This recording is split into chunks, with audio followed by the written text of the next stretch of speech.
నమస్తే, సాజీస్ కిచెన్లోకి స్వాగతం. ఈరోజు మనం ఆలూ పరాఠాని చేసుకుందాం. ఆలూ పరాఠాని బ్రేక్ఫాస్ట్, లంచ్లోకి తీసుకోవచ్చు. అండ్ మీరు ఎప్పుడైనా జర్నీకి వెళ్తున్నారనుకోండి, అప్పుడు కూడా మీ వెంట తీసుకువెళ్ళడానికి ఇవి చాలా బాగుంటాయి. ఈ రెసిపీని సజెస్ట్ చేసిన మా సబ్స్క్రైబర్ సయ్యద్ నయీం సుల్తానా గారికి థ్యాంక్ యూ. ఇప్పుడు రెసిపీని స్టార్ట్ చేసుకుందాం. 1 కప్పు గోధుమ పిండిని తీసుకోండి. అందులోనే ఒక 1/4 స్పూన్ అజ్వాన్ వాముని వేసుకోండి. రుచికి తగ్గ ఉప్పుని వేయండి. 1 స్పూన్ నూనెని వేసుకొని పిండి మొత్తానికి నూనె పట్టేలాగా కలిపేసుకోండి.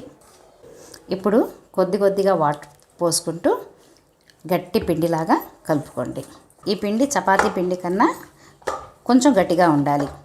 ఈ పిండిని కలుపుకోవడానికి నాకు 60 ml వాటర్ పట్టిందనమాట. ఇప్పుడు ఈ పిండిని మనం మూత పెట్టి రెస్ట్ కోసం ఒక 20 minutes పక్కన పెట్టేసుకుందాం. పిండి రెస్ట్ అంతే వరకు మనం స్టఫింగ్ని చేసుకుందాం. స్టఫింగ్ కోసం 2 మీడియం సైజ్ బంగాళదుంపల్ని తీసుకున్నానండి. శుభ్రంగా కడిగి ఈ 2 బంగాళదుంపల్ని కుక్కర్లో వేసుకొని కొద్దిగా వాటర్ వేసుకొని హై ఫ్లేమ్ మీద 4 విజిల్స్, లో ఫ్లేమ్ మీద 2 విజిల్స్ వచ్చేంత వరకు బాయిల్ చేసుకుందాం.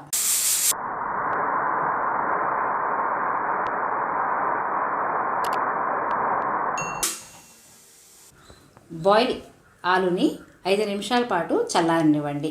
చల్లారిన బంగాళదుంపని ఇలా స్కిన్ తీసి పెట్టుకోండి.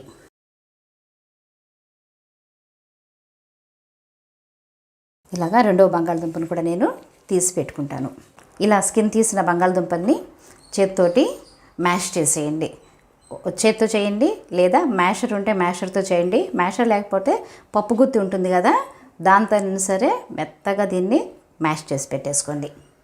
ఇప్పుడు ఒక ప్యాన్ తీసుకొని అందులో 1 స్పూన్ ఆయిల్ వేసి వేడెక్కనివ్వండి. ఆయిల్ వేడెక్కిన తర్వాత 1/4 స్పూన్ అల్లం వెల్లుల్లి పేస్ట్ని వేయండి. ఒక హాఫ్ ఉల్లిపాయని కట్ చేసి తీసుకున్నాను. హాఫ్ పచ్చిమిర్చిని కట్ చేసి సన్నగా తరిగి తీసుకున్నాను. అలాగే ఒక హాఫ్ టమాటాని కట్ చేసి చిన్న ముక్కలుగా తీసుకున్నాను. వీటన్నిటిని లో ఫ్లేమ్ మీద ఒక 1/2 నిమిషం పాటు ఫ్రై చేసుకోండి.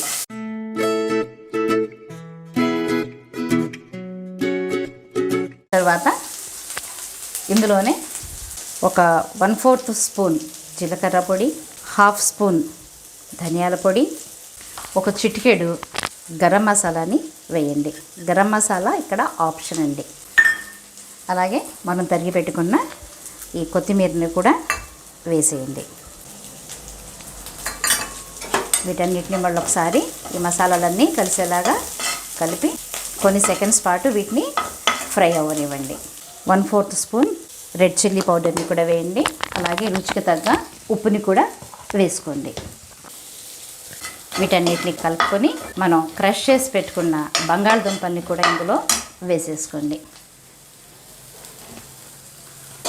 ఇప్పుడు ఈ బంగాళదుంపల్ని ఈ మసాలాలోకి బాగా కలిసేలాగా కలిపేసుకోండి. ఎక్కడైనా ఉడకబెట్టుకున్నప్పుడు బంగాళదుంపలు ఎక్కడైనా సరే కొంచెం గట్టిగా మనగా ఉన్నట్లయితే క్రష్ చేసుకున్నప్పుడు ఇలా స్పూన్ తోటి గట్టిగా ఇలా మెదిపేసుకోండి.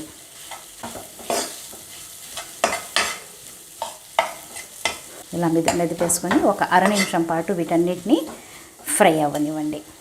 చివరిగా ఒక చిటికెడు పసుపు కూడా యాడ్ చేసి మరొక్కసారి కలిపేసి స్టవ్ ఆఫ్ చేసి ఈ స్టఫింగ్ని వేరే ప్లేట్లోకి తీసుకొని చల్లారనివ్వండి. స్టఫింగ్ చల్లారిపోయిందండి. ఇప్పుడు మనం పిండిని చూసుకుందాం. పిండి చక్కగా రెస్ట్ అయిపోయి సాఫ్ట్గా తయారైపోయింది. చూడండి, దీన్ని మనం ఇప్పుడు 2 భాగాలుగా చేసుకుందాం. 2 భాగాలుగా చేసుకొని కొద్దిగా పొడి పిండిని చల్లుకొని దీన్ని ఒక చపాతీలాగా ఒత్తుకోండి. చిన్న చపాతీలాగా, మొత్తం కాదండి, చిన్న చపాతీలాగా చేసుకోండి. పిండిని ఇట్లా ఎక్స్ట్రా పిండిని ఇట్లా తీసేసేయండి. ఇప్పుడు ఏం చేసుకుంటారంటే మన స్టఫింగ్ని దీని మధ్యలోకి పెట్టేసుకుందాం.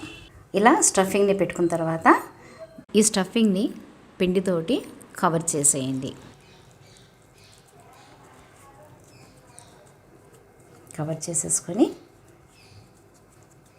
దీన్ని మళ్ళీ ఇలా చేతులతోటి ఒత్తేసుకోండి. పొడి పిండి మీద పెట్టుకొని చేతితోటి ఈక్వల్గా దీన్ని ఇలా లోపల ఉన్న స్టఫింగ్ స్ప్రెడ్ అయ్యేలాగా చేతితోటి ఇలా అనుకోండి రెండు వైపులా. ఇప్పుడు చపాతీ కర్రతోటి నెమ్మదిగా దీన్ని ఇట్లా చేసుకోండి. ఇలా మనం చపాతీని ఒత్తుకునేంత టైంలో స్టవ్ ఆన్ చేసి తవ్వ పెట్టి వేడవడానికి పెట్టేసుకున్నాను అనమాట. తవ్వ వేడేంత వరకు మనం మన చపాతీని ఇలా ఒత్తేసుకోవచ్చు. చూసారా, ఇలా మనం చపాతీలాగా చేసుకున్నాము. ఈ చపాతీలో నుంచి స్టఫింగ్ బయటికి ఇట్లా కనిపిస్తుంది, ఏం ప్రాబ్లం కాదండి. అది ఫ్రై చేసినప్పుడు చక్కగా ఫ్రై అయిపోద్ది అనమాట. అది ఇలా ఈ థిక్నెస్లో చేసుకోండి చాలు.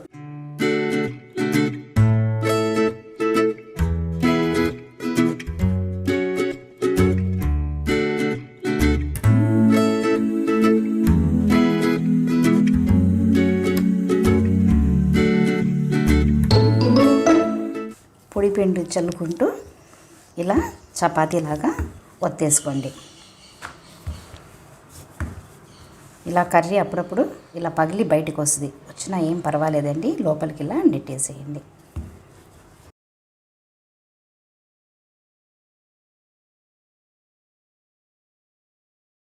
ఇప్పుడు తవ్వ వేడెక్కిపోయింది.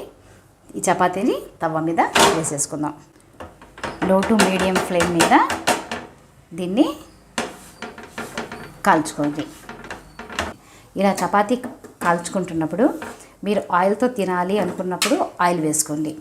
లేదు మేము బటర్తో తిందాము అనుకున్నప్పుడు ఇలానే ఏం వేయకుండా కాల్చేసుకొని సర్వ్ చేసుకున్నప్పుడు బటర్తో సర్వ్ చేసుకోండి. ఇలా దోరగా కాలటానికి నాకు 3 నిమిషాలు పట్టిందండి ఒకవైపు. ఇప్పుడు రెండో వైపు కూడా తిప్పుకున్నాను. రెండో వైపు కూడా అలాగే దోరగా కాల్చుకుందాం. ఇలా 2 చపాతీని నేను కాల్చుకొని ప్లేట్లోకి తీసుకున్నాను. మన ఆలు పరాఠాలు సర్వింగ్కి రెడీ. పరాఠాలోకి సైడ్ డిష్ని తయారు చేసుకుందాం. దీనికోసం నేను 2 స్పూన్ల చల్లటి పెరుగుని తీసుకున్నాను. దాంట్లో ఒక చిటికెడు చాట్ మసాలాని వేసుకుంటున్నాను. అలాగే కొద్దిగా ఉప్పుని, అంటే దీనికి సరిపడంత ఉప్పు అన్నమాట. అలాగే ఒక చిటికెడు రెడ్ చిల్లీ పౌడర్ని వేసి కలిపేసుకోండి. అంతే, మన ఆలు పరాఠాలోకి సైడ్ డిష్ రెడీ. ఈ ఆలు పరాఠాల మీద వేడిగా ఉన్నప్పుడే కొద్దిగా బటర్ని ఇట్లా అప్లై చేసేసుకోండి. బటర్ తోటి చాలా టేస్టీగా ఉంటాయి. దాంతోపాటు సైడ్ డిష్ టమాటో పచ్చడిని తీసుకోవచ్చు, లేదా పెరుగుతో కూడా తీసుకోవచ్చు, లేదా మీ ఇష్టమైతే టమాటో కెచప్తో కూడా దీన్ని తీసుకుంటే ఎమ్మీగా టేస్టీగా ఉంటాయి. మరెందుకు ఆలస్యం, మీరు కూడా ఆలు పరాఠాన్ని చేసుకొని మీకు ఎలా వచ్చిందో కామెంట్ బాక్స్లో నాకు కామెంట్ చేసి తెలియజేయండి. మరిన్ని టేస్టీ రెసిపీలతో నెక్స్ట్ వీడియోలో కలుద్దాం. మీరు మా ఛానల్కి న్యూ వ్యూవర్స్ అయినట్లయితే మా ఛానల్ని సబ్స్క్రైబ్ చేయండి.